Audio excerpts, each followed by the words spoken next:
आत्मदेव ब्राह्मण पुत्र की कामना पूर्ण न होने के कारण से अपने जीवन से व्यथित होकर के बुद्धि का, ज्ञान का बैलेंस खो बैठे आत्महत्या करने के उद्देश्य से निकल पड़े। और उसी समय मिलन हो गया एक संत का, महापुरुष का। आप आत्महत्या क्यों करना चाह रहे हैं? तो अपना पूरा दुख सुनाया कि संतान की कामना। तो उन्होंने कहा कि मैंने देखा आपके भाग्य में संतान का सुख नहीं। कहा यदि नहीं है तो कोई बात नहीं, फिर मैं मरने जा रहा हूं, मुझको मरने दो, या मुझको संतान दो या मुझको मरने दो। अंत में संत समझ गए कि मरेगा अवश्य यदि इसको संतान का लोभ ना दिया गया। तब उनके हाथ में एक फल रखा और कहा कि अपनी पत्नी को खिला देना, इससे वो 10वें मास में पुत्रवती होगी। फल देते हुए ये भी कहा कि तुम्हारे भाग्य में संतान का सुख है नहीं, लेकिन अब तुमने जिद की, लो ये संतान का सुख भाग्य बने। ले लिया फल, अपनी पत्नी को दिया, पत्नी ने खाया नहीं। किसको खिला दिया बोलो? गाय को खिला दिया और गर्भवती होने का नाटक करने लगी।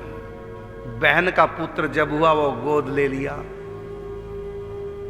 धुंधकारी की चाल उनका पति नहीं समझ पाया, दुनिया तो क्या समझेगी। 24 घंटे अंग संग रहने वाले पति वो भी जान नहीं पाए। जब उनकी बहन के यहाँ संतान हुई, चोरी से यहां तक पहुंचा दिया, हल्ला मचा दिया, मैं मां बन गई। फिर गाय के यहां भी संतान हो गई। गौ के समान कर्ण थे, इसलिए नाम पड़ गया बालक का गौ कर्ण। और इसका नाम रखा धुंधकारी। दो बालक आंगन में खेल रहे हैं। अब मन में क्या सोच रहे हैं कि देखो संत ने कहा था कि तेरे भाग्य में संतान का सुख नहीं, देखो दो संतानें मेरे आंगन में खेल रही है। लेकिन जब दोनों बालक बड़े हुए तो गोकर्ण तो दिन रात भक्ति भजन में लगा रहता। तो पिता आत्मदेव सोचते हैं कि गोकर्ण तो संत है, ये तो बस मुझको छोड़कर जंगलों में निकल जाएगा, दिन रात भक्ति में डूबा रहता है, इसको तो दुनिया की परवाह ही नहीं, ये तो मुझको सुख दे नहीं पाएगा। हाँ, ये जो मेरा बेटा धुंधकारी है ये मुझको बहुत सुख देगा, ये बड़ा कर्मठ दिखाई देता है, बड़ा होशियार बालक लग रहा है, ये तो दिन रात आंखें बंद के भजन में। लेकिन जो ये बड़े हुए, धुंधकारी बड़ा हुआ, सच्चाई सामने आई, दिन रात पापाचरण करता, पिता बड़े दुखी हुए। गोकर्ण भजन चिंतन में मस्त रहते, वो अपने पापों में मस्त रहता है, पिता की तरफ दोनों का ध्यान नहीं। क्यों नहीं है? क्योंकि संत ने सच्चाई बता दी थी, तुम्हारे भाग्य में संतान का सुख नहीं। अब दो संतानें आ गई, तब भी सुख दोनों का ही नहीं।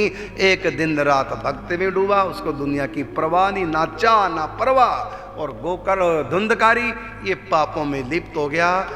बाप दुखी होकर के गोकर्ण के पास पहुंचा, बेटा तुम दिन रात भक्ति में लगे रहते हो, अपने बूढ़े बाप की भी खबर साल ले लिया करो। देखो मैं तुम्हारे भाई से, धुंधकारी से कितना तंग आ गया हूं। तब गोकर्ण ने समझाया कि पिताजी आप मेरी बात सुनो, आपने ही बताया था, याद करो आज से 16 साल पहले संत ने क्या कहा था कि आपके भाग्य में संतान का सुख है नहीं। जब है नहीं तो है नहीं, भजन करो, मिलता है सच्चा सुख केवल भगवान तुम्हारे चरणों में। इसलिए कहा, गोकर्ण जी कहते हैं कि ये संसार कैसा है, का असारा खलु संसारो दुख रूपी विमोह कहा, सुतः कस्य धनम कस्य स्नेहवान ज्वलते निशम। ये संसार असार है, इसका मोह दुखों का कारण है, नरक का भय देने वाला है। सुतः कस्य धनम कस्य स्नेहवान ज्वलते निशम। किसका बेटा, किसका धन, ये प्रेम करने वाले हमेशा जलते रहते हैं। क्यों आप अपनी छाती को जला रहे हैं? मन हटाओ, मन लगाओ गोविंद में। कहा न च इंद्रस्य सुखम किंचन सुखम चक्रवर्ती नहा। न सुखम चक्रवर्ती सुख मस्ति विरक्तस्य मुनेरेकांत जीवन न च इंद्रस्य सुखम। देवताओं का राजा इंद्र, उसको भी सुख नहीं है, चक्रवर्ती राजा को भी सुख नहीं। सकल सृष्टि को राजा दुखिया, हरि को नाम जपे सोई सुखिया। सुख मस्ती विरक्तस्य मुनेरेकांत जीवनम। सुख तो उसका है जिसने संसार से मन हटा लिया, वही सुखी है। इसलिए कहा कि सुखी कौन इस संसार में?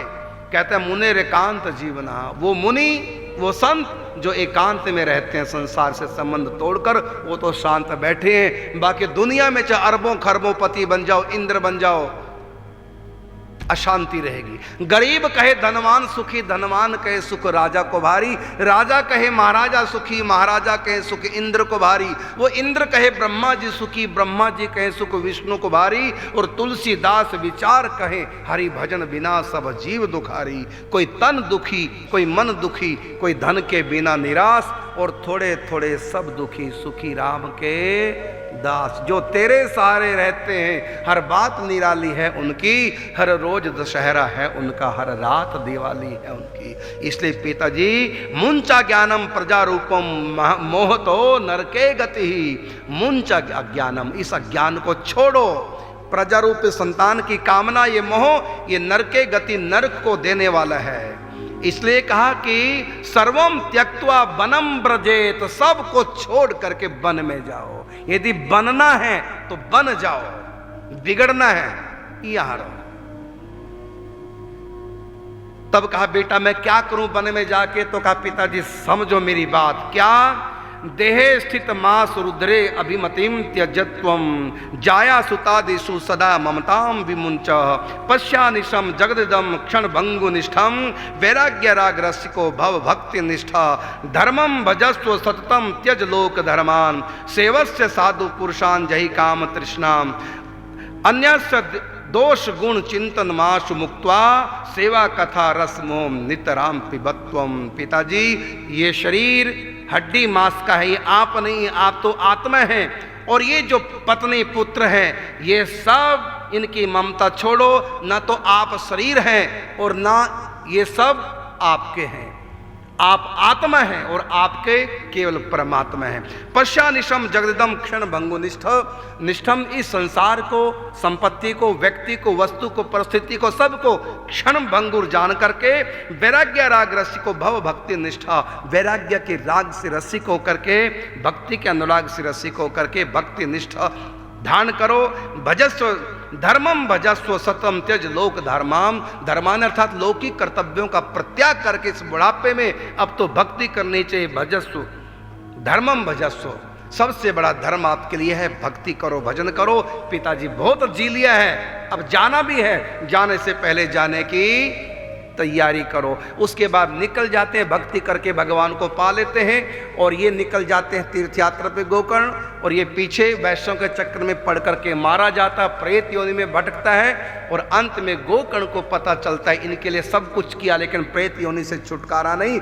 अंत में छुटकारा कैसे हुआ? तो सूर्य भगवान ने कहा कि तुम भागवत कथा कराओ इनके लिए, तभी छुटकारा होगा। तब भागवत कथा कराई तो प्रेत योनि में पड़े धुंधकारी की मुक्ति हुई। ऐसी परम पवित्र भागवत कथा, धन्यम भागवती कथा प्रेत पीड़ा विनाशनी।